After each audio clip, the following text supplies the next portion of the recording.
The Labyrinth of Long-Term Care. The scream didn't sound human. It came from somewhere below me, deep in the tunnel, and was followed by a scraping noise, like something heavy dragged through water. I froze. My headlamp trembled against the wall, light bouncing over slime-slick pipes. The air smelled like metal and rot. Behind me, someone whispered my name. Eli. It wasn't possible. The only person who knew I was down here was Owen, and he was the one who just screamed. I turned. Nothing. Just the narrow concrete corridor and the slow drip, drip, drip of water. Then something moved in the dark water ahead. A ripple. A faint splash. The voice came again. Closer. Eli. Help me. My flashlight flickered, then went out. My name's Eli, and I used to work maintenance for the county. 26, restless, and way too curious for my own good. When a job opened to inspect the old Blackwood long-term care facility before demolition, I volunteered. Everyone in town said it was cursed. Closed for years after a basement flood. Rumors said patients vanished during the evacuation. I didn't believe the stories. Not until that night. Owen, my co-worker, and I was sent to inspect the drainage tunnels under the main building. Supposedly why the old meters still spun despite decades of vacancy. We found the access hatch behind the laundry room. When Owen pried it open, a wave of stench hit us. Damp concrete, mold, and something faintly sweet, like spoiled fruit. We climbed down the maintenance ladder. The deeper we went, the colder it got. Roots hung from the ceiling. Every step echoed through the narrow concrete maze. The deeper we walked, the more wrong it felt. The walls were sweating, dripping tiny streams. I heard faint rushing, pipes or distant water. Owen chuckled nervously. You sure this place is safe, man? It's just old, I lied. My heart was hammering. We marked our route with chalk arrows. After 20 minutes, we reached a massive rusted valve wheel. That's when I saw them, footprints in the silt. Bare, small, human. They led into a side tunnel. Owen crouched. These are fresh. Probably raccoons, I said. He frowned. Raccoons don't have toes like that. He was right. We followed them. The tunnel sloped downward, and soon we were wading through ankle-deep water. Every sound felt too loud. The splash of boots, the groaning pipes. Then came a soft tapping noise. A faint, high hum, like a tune whistled through metal. Do you hear that? Owen whispered. The humming stopped, then started again, inside the pipes. I pressed my ear to the cold metal. Something was singing through it, slow and childlike. Owen backed away. Let's go. This isn't right. The hum shifted, turned into words. A fragile voice whispered, Where's my nurse? We froze. The voice came from the pipe beside us. Then louder, Where's my nurse? We bolted. Our boots splashed through black water, and a faint giggle followed us through the tunnels. We stopped only when we stumbled into a rusted-out steel door. Beyond it, a large square room filled with old hospital equipment and broken beds. Water covered the floor, reflecting our flashlights. The air was cold, heavy. Owen checked a fuse box while I scanned the walls. Faded chalk names and dates. Nurses, orderlies, patients. Then I saw it. A child's crayon drawing stuck to the wall. A small stick figure holding hands with a tall one in a hospital hallway. Underneath, someone had scrawled 3 words. They don't leave. Before I could speak, Owen's light jerked. Eli, there's someone in the water. A figure stood near the far wall, knee-deep, motionless. Small, thin, shoulders hunched, its face turned away. Hey, are you okay? I called. It tilted its head slowly, like it hadn't moved in years, then sank straight down. No splash. Owen ran forward. Nothing there, just rippling water. Then the pipes above us rattled violently, one after another, like something huge was crawling inside them. We ran again. We tried following our chalk marks back, but they were gone, washed away or scraped clean. Every corridor looked the same. Owen swore. We should have stayed near the hatch. Before I could answer, the ceiling rumbled. Dust rained down. A pipe burst. Black water sprayed everywhere. Run! The tunnel flooded fast. We sprinted, the current tugging at our legs. Around a corner, we burst into a circular chamber of old valves. The water climbed to our knees. There! I shouted. A ladder bolted to the wall. We climbed, gasping. I reached the top. When I looked down, Owen was stuck, boot caught on a pipe. Hold on. Something below the surface grabbed him. He screamed, raw and desperate. He kicked, fought, but it dragged him under. His flashlight tumbled away, spinning through the dark water. Eli, don't let go. I reached, but my hand caught only air. The water went still. No bubbles. No sound. Just silence. I stayed frozen on the ladder, shaking. When the water stopped rising, I climbed down to search for him. His flashlight floated near the wall, his helmet beside it. No Owen. I forced myself to keep moving. Picked a drier tunnel, marking it with chalk again. The silence pressed in. Every drip echoed. Then, Eli. The voice. Eli, come this way. It sounded just like him. I turned toward a tunnel on my right. The air from it was freezing, heavy with moisture. The flashlight beam caught something moving. A figure stood there, half submerged. Its head hung at an impossible angle. Skin pale, eyes open. It smiled. I ran. I didn't stop until I slammed into another door, half buried in mud. It opened to a narrow stairwell leading upward. Up.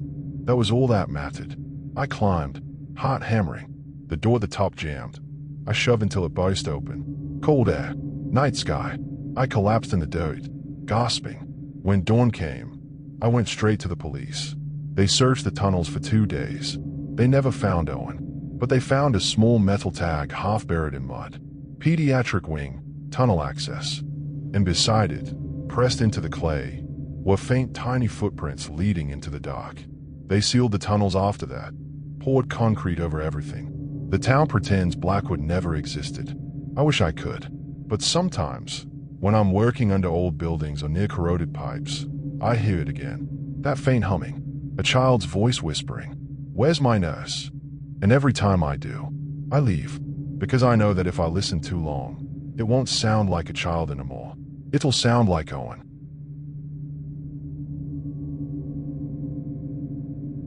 The whispering walls of quarantine. The sound didn't belong to the night. It wasn't when the air outside was still and cold. It wasn't an animal either. It was hundreds of voices whispering at once, low and desperate, like 1,000 people trapped in stone. The noise came from the walls. I was alone in a tiny, crumbling room inside the oldest hospital building on the island. The only light came from a lantern on the floor, its glow barely touching the damp stone. I held my breath, trying to make sense of the sound, but it wasn't words, it was grief itself. Then it stopped. Silence fell so heavy I could hear my pulse. And in that silence, I saw movement at the doorway, a tall, thin shadow standing perfectly still. I'd chained that rusted door shut an hour ago. Nothing should have been there. The air shimmered around the shadow. And then, clear and close, a single word came from the floor itself. "Stay." The lantern toppled as I scrambled back. The flame died, plunging me into darkness. In that same instant, the metal door slammed shut, the chain ripped from the wall, and the locking bar dropped into place. I was trapped. Whatever had been standing outside was now waiting. My name's Jules. I'm a writer, not a ghost hunter. I travel to forgotten places to capture the stories time leaves behind. That's why I came to Isle de la Brume, Mist Island, a small island off the coast of Quebec. Back in the 1800s, it was a quarantine station. Ships filled with sick passengers from Ireland stopped here before reaching Canada. Thousands never made it past this island. They died in cold wards and were buried together in a massive field that still has no names. No one lives here now. Just a few broken buildings, a PU, and the wind. I arrived on a foggy morning with a tent, food, and my old tape recorder, the kind that picks up deep, low sounds. I wanted to record the ocean and birds, maybe the eerie stillness of the island. I planned to stay 2 nights. By sunset, the quiet already felt wrong. No insects, no waves, just thick, frozen air. It was summer, but the cold felt unnatural. That night, I slept in an old hospital ward with stone walls so thick they swallowed sound. The next morning, I walked to the west side of the island, where the cemetery lay, a field of grass hiding thousands of graves. I set the recorder down in the middle of it and walked 50 feet away. For 10 minutes, the island was silent. Then I picked up the recorder and played it back. At first, I heard faint wind. Then came the voices, muffled, fast, layered over each other, as if hundreds of people were whispering in panic. One voice rose above the rest, sharp, old, urgent. I didn't understand the language, but one word stood out. Watch. Then the voice moved, left, right, above me, behind me, circling the microphone in impossible ways. I tore the headphones off. That night, I told myself it was just feedback, just an old device catching interference. But I started noticing things, movements at the edges of my light, shadows that didn't belong. I decided I'd leave at dawn. When I went to grab my canteen, it was empty. I'd filled it from the island's well earlier. I unscrewed the cap and nearly gagged. It reeked of rot, like wet earth and decay. The water was gone, replaced by the smell of something that had been buried too long. I put it down fast.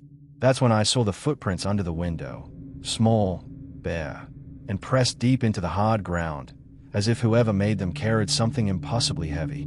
They led from the direction of the cemetery to the wall below my window, and then back again. Someone had been standing outside, watching me. By dusk, I locked myself inside. I dragged the steel door shut and wrapped an old chain through the handles until it groaned. I lit my lantern and set it high, so I could see every corner. The silence was unbearable. That's when I heard it, a small metallic scrape. It came again. Scrappy, scrappy. The sound was coming from my duffel bag. I turned my flashlight toward it.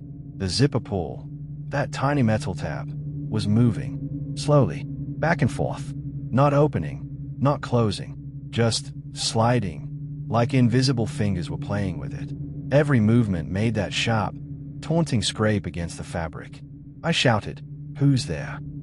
The sound stopped instantly. When I looked closer, a fine layer of rust dust covered the zipper, like someone had been scraping it with something sharp, testing it. I didn't sleep after that. Just after midnight, I made up my mind to leave, storm or not. I packed what I could, grabbed my lantern, and went to the steel door. My fingers shook as I worked at the chain. Then I heard it, a soft thump of the window. Something had landed in the dirt outside. I turned the flashlight toward it. A tall figure stood below the window, still as a statue. The face was pale and smooth, almost featureless, like someone had smeared wet clay over it. It wore dark clothes, maybe a uniform, and it was staring directly up at me. I shouted, but it didn't move. The light hit it full in the face, and it didn't even blink. I turned back to the chain, trying to undo it faster, when something inside the room shattered. Glass sprayed across the floor near my feet. I swung the flashlight down. It wasn't a rock. It was the bottom of an antique medicine bottle, thick and brown, thrown with precision. Someone had thrown it from inside the room. The figure outside wasn't the threat. It was the distraction. Someone was in the room with me. I kicked the chain hard. It snapped with a dry crack, the metal giving way. I shoved the door open and stumbled out into the cold night. The island was pitch black except for the faint glow of my lantern behind me. I didn't look back. The ground was soft under my boots, the air heavy with fog. My heart pounded so loud I could barely hear the waves. I sprinted for the dock, the hospital shrinking behind me into a silhouette of broken windows and blackness. When I reached the boat, I yanked off the cover and went to start the motor, but nothing happened. The engine was dead. I checked the fuel line and saw the slit, a clean, deliberate cut in the rubber hose. Gasoline dripped slowly into the water. Someone had done this. Hands shaking, I wrapped it with emergency tape, praying it would hold. I yanked the cord. Once, twice. The engine coughed, sputtered, then roared to life. As I pulled away, I looked back at the island. There was no figure now, just fog swallowing the old building whole. When I reached the mainland, I called the authorities. They searched the hospital and found two things. First, my empty canteen, now full again, sealed and placed neatly on my backpack. Second, a modern folding knife, spotless and sharp, sitting on the windowsill. The blade had a faint trace of gasoline on it. They said it wasn't a ghost.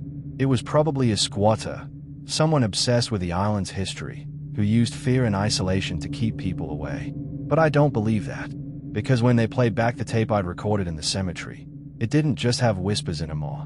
It had breathing, and in the last few seconds, just before the tape ended, there was a single, faint voice, not old, not ancient, a man's voice, close to the microphone, saying one word that wasn't French or English, but that I somehow understood perfectly. It said, "Stay."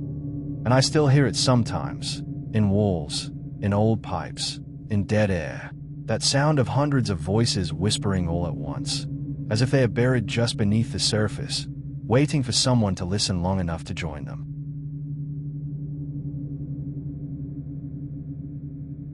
The unfinished factory floor. The smell of burnt metal was so strong it made my eyes water. I sat inside a small utility cage used for cleaning supplies, shaking too hard to move. I had dropped my flashlight when I scrambled in, and now I was surrounded by total darkness. Then came that sound again from right beneath my feet. It was the unmistakable rhythm of an old industrial press machine, something that should have been dead for 50 years. The air vibrated with each strike, rattling the bars around me. Then I heard a new sound, a metal chain dragging across the concrete floor outside my hiding spot, followed by the hard metallic click of a lock snapping into place. Someone was chaining the emergency exit door shut. From the inside, I pressed my face against the bars, trying to see through the darkness. The pounding grew louder, faster, almost alive. Then, close to my cage door, I heard it a soft, wet sniff. Someone was standing just inches away, smelling the cold air I was breathing. I held my breath until my lungs burned. The metal door of my cage creaked slowly open. Whatever was out there was checking to see if I was still hiding. My name's Ronan.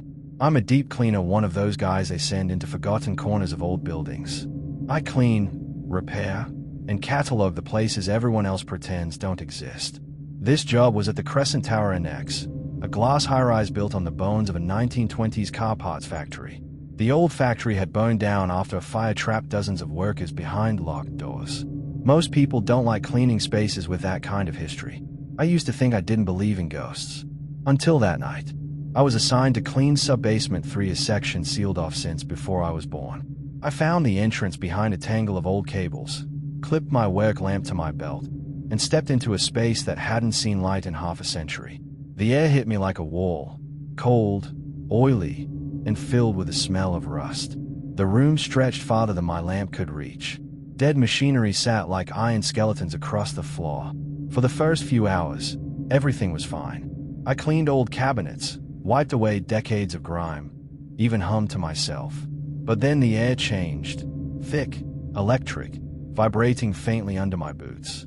At first, I thought it was a generator upstairs. But this sound came from below, a deep, mechanical pulse. Then came the rhythmic clicking. Click, click, click, click. And finally, the metallic heartbeat of something massive turning on. The sound came from beneath the concrete. Louder, faster, until a blast of hot air burst up through a floor grate, carrying the stench of burning oil and scorched fabric. The sound stopped. Silence pressed in. Steam hissed from a cracked pipe overhead. I didn't move for nearly a minute. Then, I picked up a rusted pipe for protection and backed away from the grate. Whatever had started that machine was awake now. When I tried to leave, I discovered the worst part. The door had a timed security lock. It wouldn't release until 6 a.m. 4 more hours trapped underground. I dragged my gear toward the center of the room, away from the floor grates. I focused on cleaning to calm down, scrubbing a table, rearranging tools. For a moment, the place almost felt normal. Then I turned to refill my bucket. When I came back, everything was different. My supplies were neatly arranged, but now there were new objects on the table. A tarnished metal badge, the kind factory workers wore in the 1920s, and a small, rusted seam ripper. Both laid perfectly on top of my clean rack. Under the badge was my security keycard. I froze. My keycard had been in my wallet, inside my jacket, across the room. Someone had gone through my things silently, just to show me they could. That's when I realized this wasn't about haunting. Someone was here. Someone who wanted to play. I decided to head for the service stairwell on the far side of the room. The air grew heavier the closer I got to the old lift shaft. Then, the silence broke. A low whine rose from deep below, followed by the groan of moving gears. The thick, iron cable inside the shaft began to move, slowly, dragging something impossibly heavy upward. My flashlight shook in my hand as I leaned over the edge. Then I saw it. A huge, rusted iron lift cage, rising inch by inch from the darkness. The light from my lamp hit it just right, revealing a tall, thin figure standing motionless inside. The face was blurred by shadows, the clothes old and dark, like something from a century ago. It didn't move, didn't blink, just stared straight ahead as the lift passed my level and disappeared into the shadows above. The sound of the motor faded until silence returned. I was shaking so hard I could barely stand. I ran to the stairwell door and slammed into it. Locked. I pounded with my fists. Let me out. From deep below came the heavy rhythm again. Hot air rushed through the vents, bringing that same burnt smell, thicker now. I scanned the walls desperately, then spotted a vent duct high above the floor. Small, but maybe big enough to crawl through. I grabbed my crowbar and started prying off the grate. The metal screamed as it came loose. Then, footsteps. Slow, heavy, deliberate. Someone was walking toward me. I shoved myself into the duct, pulling my legs in. The footsteps stopped directly below. Then came a single, soft thump. I turned my head toward the opening, shining my light down. Below me, centered perfectly on the concrete floor, was my missing wallet, placed neatly on a small mound of black charcoal dust.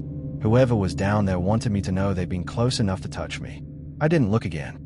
I just crawled. After what felt like hours, I kicked out through the other end of the duct and landed hard in a narrow office hallway. Light, real light, flooded over me. I didn't even stop to breathe. I sprinted toward the main doors and waited, watching the clock tick towards 6. When the automatic lock finally clicked open, I bolted into the morning air. I ran straight to the security office. My hands were shaking so bad I could barely explain what happened. The security chief just stared at me as I told him everything: the machines, the locked door, the figure in the lift. When I finished, he said something I'll never forget.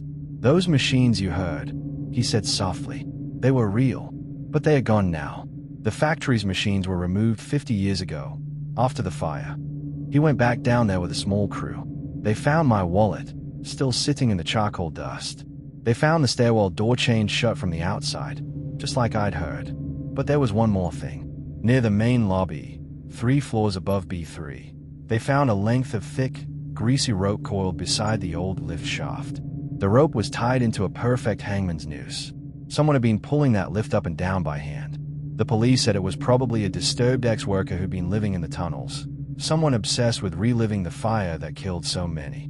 But I don't think it was that simple, because when they played back the security camera from that night, it showed me alone in the sub-basement. The lift moved, the doors locked, and the lights flickered, but there was never anyone else there. Not once. Sometimes, when I walk through modern buildings with glass walls and perfect lighting, I still hear that sound far beneath the floor. Metal grinding against metal, slow and steady. K-chunk, K-chunk, like the factory is still running somewhere deep below, waiting for the next poor worker to come clean up the ghost that never left.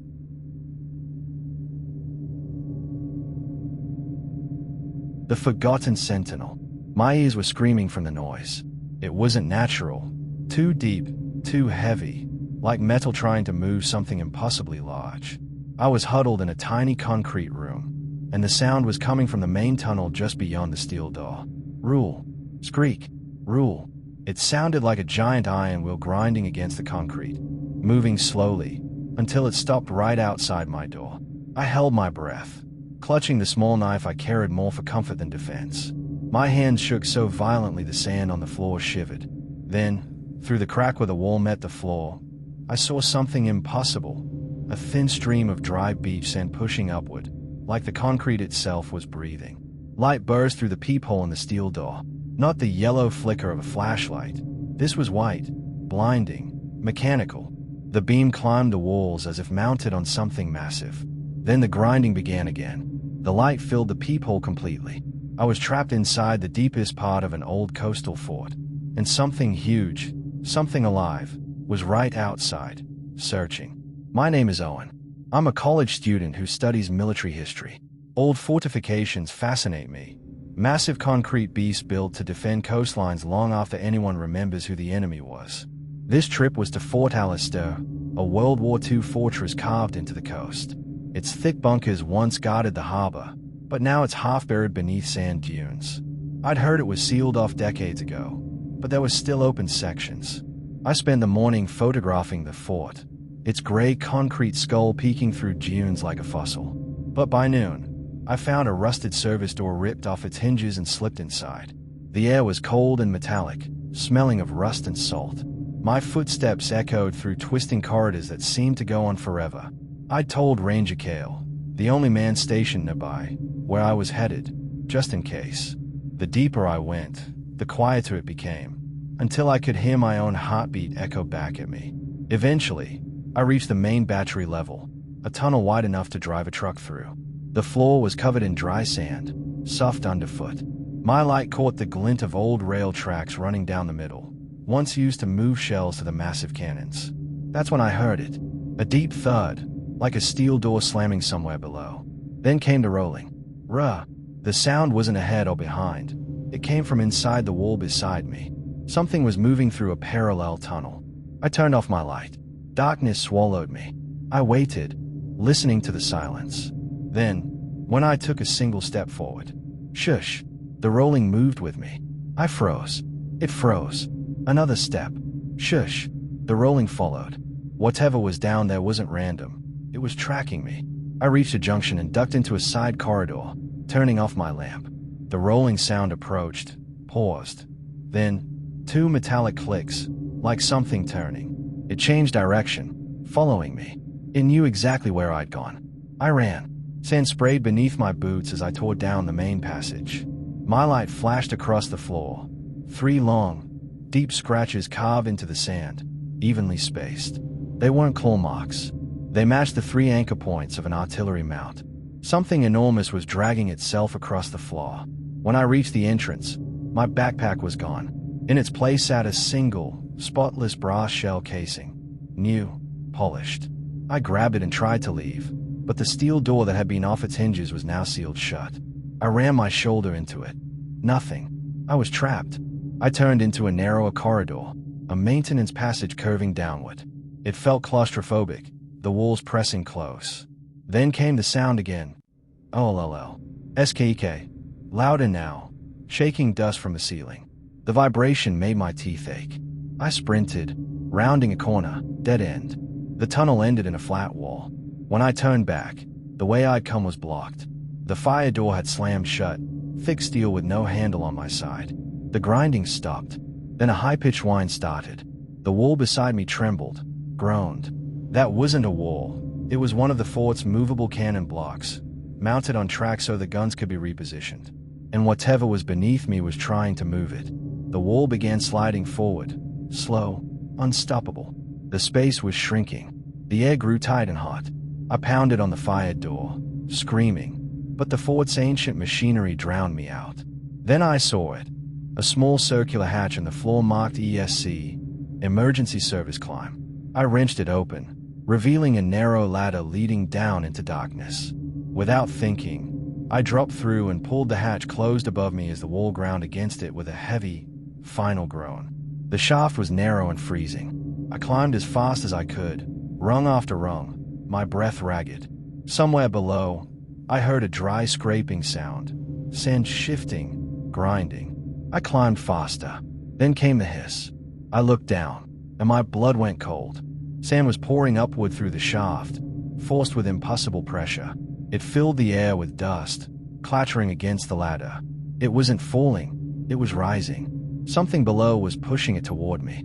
Pebbles and rusted shell fragments began pelting my legs. The grinding grew louder. The sand climbed faster.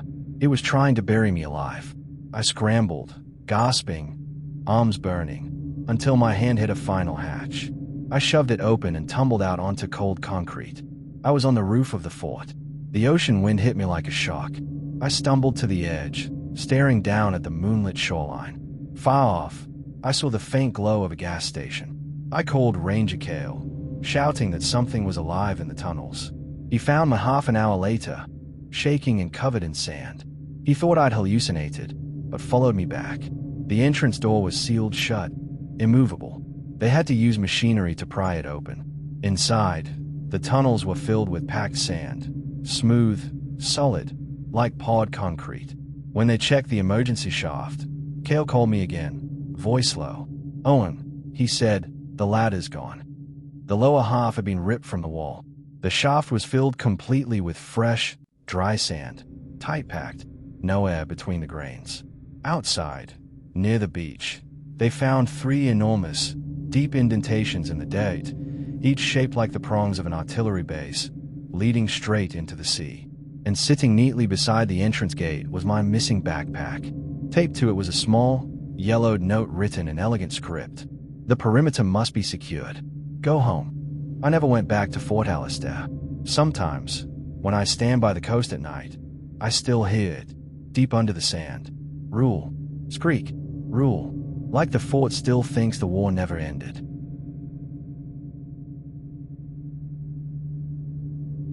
The Deserted Domes. Part 5 of 8.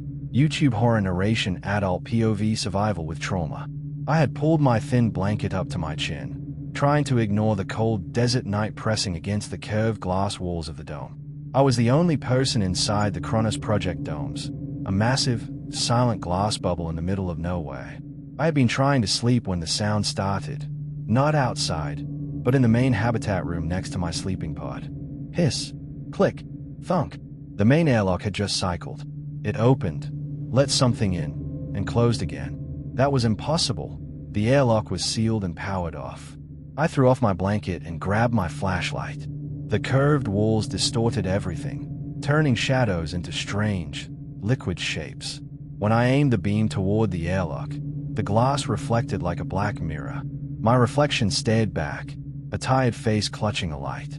Then I saw another reflection beside mine. A tall, thin figure in a pale lab coat stood perfectly still, arms crossed, staring back through the glass.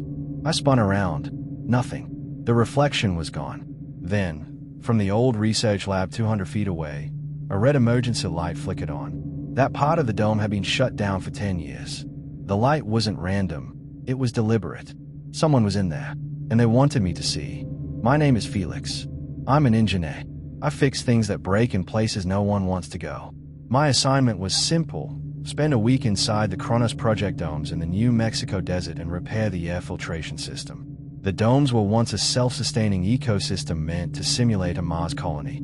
Jungle, desert, even a tiny ocean, all under glass. It failed. The team turned on each other, the system collapsed, and the project was sealed. My only contact was Petra, a security officer stationed miles away. She could monitor my vitals. But once I sealed the airlock, I was completely alone. Inside, it felt like walking through a dead dream. The jungle was rotting, the desert biome silent, the air heavy with decay. For 2 days, I worked without incident.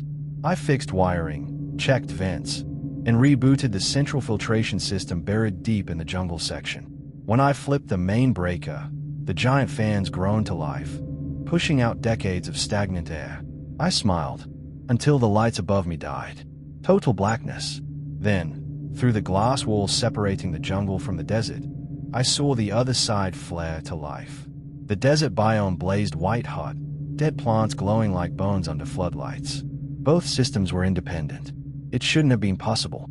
I ran to the technosphere control room underground. The panel said both systems were off, yet each one blinked with the same message: local override. Something inside was controlling power directly. I tried messaging Petra, lights cycling on their own. Could be a system fault. No reply. As I walked the habitat, I noticed it. On the glass wall of the sleeping quarters, a circle wiped perfectly clean through the dust, about the size of a tennis ball. Inside, someone had drawn a smiling sun face. A childish, cheerful little sun. I pressed my fingers against the glass. The circle was clean on the inside. The quarters were sealed by a locked door. My keycard still in my pocket. Whoever drew that face either never left, or didn't need doors. That night, I sat eating cold beans, flashlight aimed at the airlock. Then, hiss, clunk, whoosh, the airlock cycled again. The inner door opened, then closed. Nothing entered but a gust of dry air. The panel showed no warnings. Perfect operation. Then again, hiss, clunk, whoosh, 3 beats.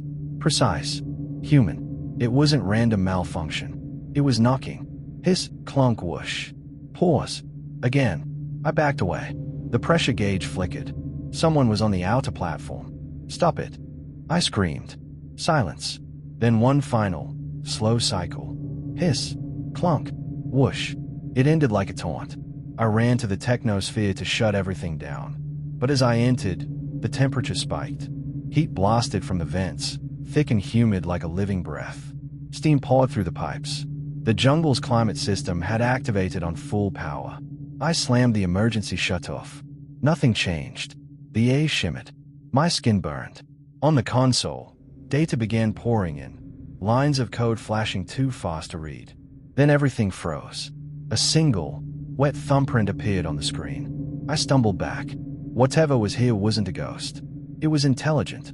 It was controlling the domes. I ran, up the stairs, through the habitat, toward the airlock.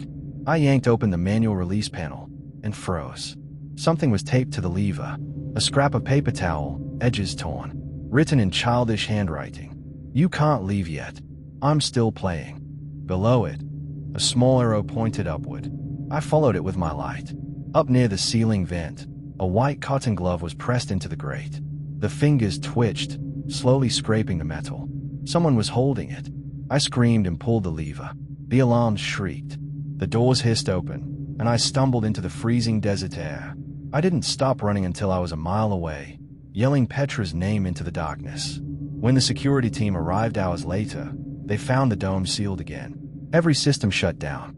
Inside, everything was undisturbed, except for the note taped neatly to the manual lever and the thumbprint on the main control screen. Petra showed me a photo later, something they found inside the airlock chamber. Pressed into the dust was a small, clear plastic drinking straw. That type of straw had been banned 10 years ago, after the project failed. Someone had been there. I'll never stop being there. I told myself it was an old artifact, something harmless. But when I got home, the feeling didn't leave. Last week, I found a small circle wiped clean on my apartment window. Inside it, drawn in fingertip grease, was a tiny, smiling sun face. I think it's still playing, and I don't think it's trapped inside the domes anymore.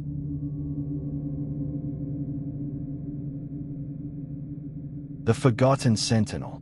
Part 6 of 8. YouTube horror narration adult POV survival with trauma. The first sound I heard was like a hammer inside my skull. A heavy, wet chunk of clack echoing through concrete, followed by a high metallic whine, like a gear grinding against rust. I was deep inside the Raven's Head A-field bunker, crouched in a dark corridor, headlamp off to save power. Then a single yellow floodlight flickered on down the tunnel ahead, swinging slowly from the ceiling. The air filled with dust, and every time the light passed, the shadows stretched and snapped back. That light wasn't supposed to work. There hadn't been power here for decades. As the beam swung across the far ramp, I saw movement, a tall, heavy figure walking down the steel incline from the surface. The sound of his boots was slow and deliberate. Thump, thump, thump. Steel-toed. Military. The light passed over him once. Thick coat. Something long in his hand. Then, just as it swung back, he stopped. A slow mechanical HSSSSS filled the air, followed by static. When he spoke, it came through a small speaker in his mask. Found. My heart slammed so hard it hurt. I didn't think. I just moved. My name's Alara. I'm a photographer who documents Cold War ruins, abandoned command centers, forgotten silos, all that history buried beneath the ground. The Raven's Head bunker was supposed to be one of those places. Dead, sealed, harmless. It sat beneath an old airfield in northern Canada. A Cold War command hub built to track Soviet bombers across the Arctic. The structure was enormous, thick concrete, armored doors, and a central radar platform that once spun 360 degrees. I'd spent hours exploring it earlier that day, left my bag near the ramp, then went deeper in. The corridors were narrow and gray, lined with rusted pipes that whined when touched. Every step echoed wrong. When I reached the main command room, I stopped. A vast, circular chamber with a radar platform sunk into the floor, cracked and dusted white. I set up my tripod, adjusted for a long exposure shot. The silence was so deep I could hear my pulse. Then the floor vibrated. At first soft, barely there, but soon a low, heavy VVVMM, like a turbine waking deep underground. The concrete trembled. Dust lifted. Hydraulics. The kind that once turned that platform. But this place had been dead for 50 years. A deep metallic groan rolled through the air. Then, across the far wall, A single green LED flickered to life. Blink, blink, blink. Those consoles weren't connected to anything. That power was coming from somewhere else. I turned to run. My voice cracked. "Hello, Ranger. Is someone down here?" No reply. I sprinted toward the entrance. When I reached the communications room, the heavy metal door, sealed earlier, was now half open. A cold draft whispered from the dark. I pushed it wider, beam shaking. The room was a graveyard of rust and paper, but on a desk beside a dusty map was a fresh cigarette, still burning, smoke curling in the stale air. Someone had just been here. The map showed a new red circle drawn in the ocean, labeled Patrol. Whoever was here wasn't exploring. They were still working. Pinned to the wall was a clean white sheet of paper. "You are not authorized. Report to interrogation room C4 immediately." My throat tightened. Whoever this was thought the Cold War never ended. Then came the sound again. Boots. Steady. Thump. Thump. Thump. I bolted, twisting through corridors until I found a small equipment closet. I slipped inside, shut the door, killed my light. Darkness pressed in. Then, click, clack, click. Right beside me, I flicked on my light. An old telex machine sat on the shelf, plugged into an outlet that shouldn't have power. Its paper reel spun, feeding a strip of fresh tape. The machine hammered out words. Patrolready. Then again. Patrol ready. Faster. Louder. Until the clicks blurred into a frantic whine. Then silence. The final line read, "Target detected." I heard him then. Boots in the hallway. Closer. Louder. I killed the light. Pressed to the wall, trying not to breathe. His mechanical breathing filled the air. Deep. Filtered. Unnatural. When the steps faded, I ran. All I thought about was the exit. My body screamed. Lungs burning. But I didn't stop. The tunnels blurred until I burst into the command room again. That's when the SKEK began. The radar platform was moving. Grinding. Turning. Metal shrieking under its own weight. I froze. And there, in the center, stood the man. Facing away, hands behind his back, wearing a long green coat. Boots gleamed under the floodlight. As the platform rotated, his body turned slowly toward me. He held a long crowbar like a rifle. And when his face came into the light, my blood went cold.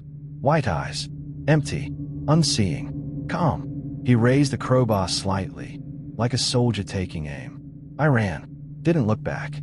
Could feel the floor shaking, the air vibrating with that mechanical hum. I hit the ramp at full speed, stumbled into daylight. The silence outside was blinding. The airfield stretched endless and dead. I jumped into my car, locked the doors, and drove without looking back. At a gas station miles away, I called the police. They only believed me after hearing the audio from my camera, the hum of hydraulics, the typewriter clatter, that metallic voice saying one word, "Found." When investigators went down there, they found the cigarette, the printed order, the still warm telex machine, but no one inside. The door had been welded shut from the inside. At the center of the command room, where I'd left my tripod, they found my missing water bottle and camera lens. Wiped clean, tied neatly with fraying parachute cord. The official story said he was a rogue technician, surviving off old rations, believing he was still on duty. They called him the Sentinel. Maybe that's true, but sometimes I think the bunker needed him, that it made him. Even now, I hear that low hum in my dreams, the mechanical heartbeat of something still running its mission. And sometimes, when I wake in the dark, I swear I hear it again, faint and rhythmic, somewhere deep below the earth. Thump, thump, thump, still patrolling, still watching.